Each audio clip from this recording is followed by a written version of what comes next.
2021년 6월 30일 수요일 달코라 뉴스입니다. 한국 외교부가 해외 백신 접종자 입국 시 2주 자가격리 면제 신청을 웹사이트로 접수할 예정입니다. 영부인 질 바이든 여사가 어제 텍사스에 방문했습니다. 미국의 주택시장 과열 현상이 더 심해지고 있습니다. 텍사스 남부 델리오 인근의 키니 카운티가 불법 이주민들의 입국 경로로 이용되면서 주민들의 생활이 큰 지장을 받고 있습니다.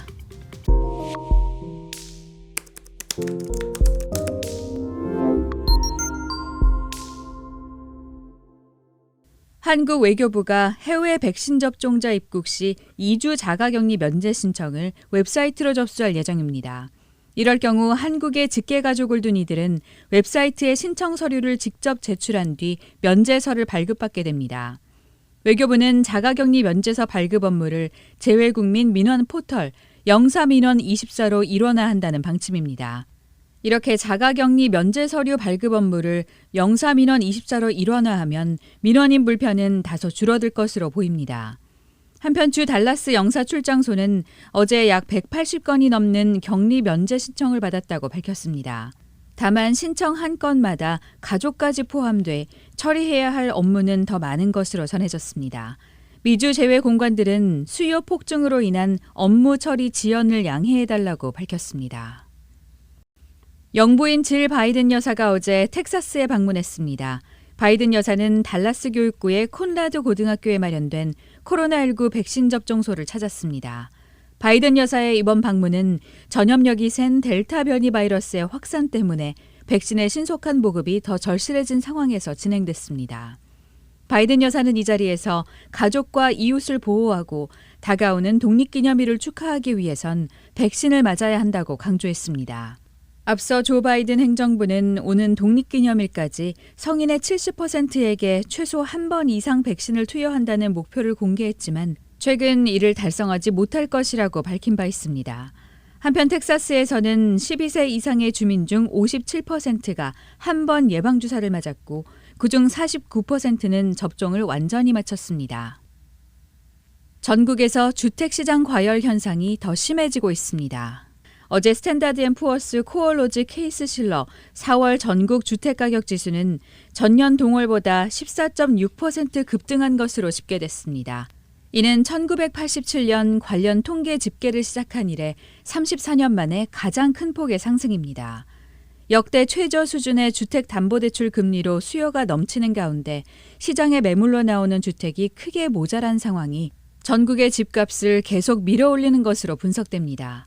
특히 애리조나주 피닉스가 전년 동월보다 22.3% 치솟아 23개월 연속 전국에서 가장 집값이 크게 오른 도시가 됐습니다.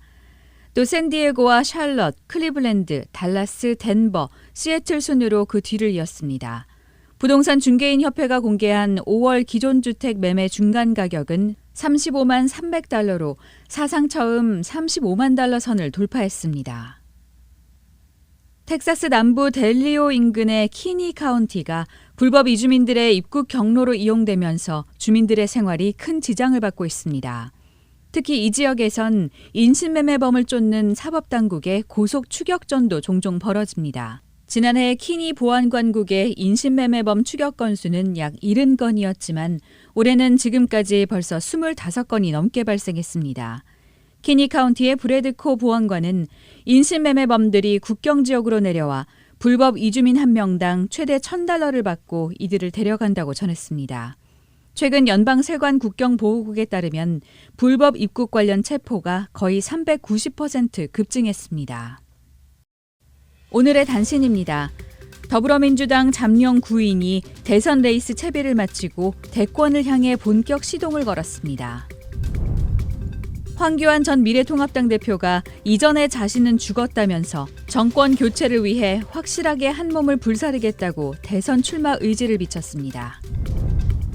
인도에서 처음 출현한 델타형 코로나 바이러스 변이주가 96개국에서 확산 중이라고 세계보건기구가 밝혔습니다. 북미 서부를 강타한 기록적 폭염에 연일 최고기온 기록이 깨지고 있는 캐나다 서부에서 사망자 수가 평소보다 2배 가까이 급증했습니다. 지금까지 6월 30일 수요일 달코라 뉴스의 소피아 싱이었습니다.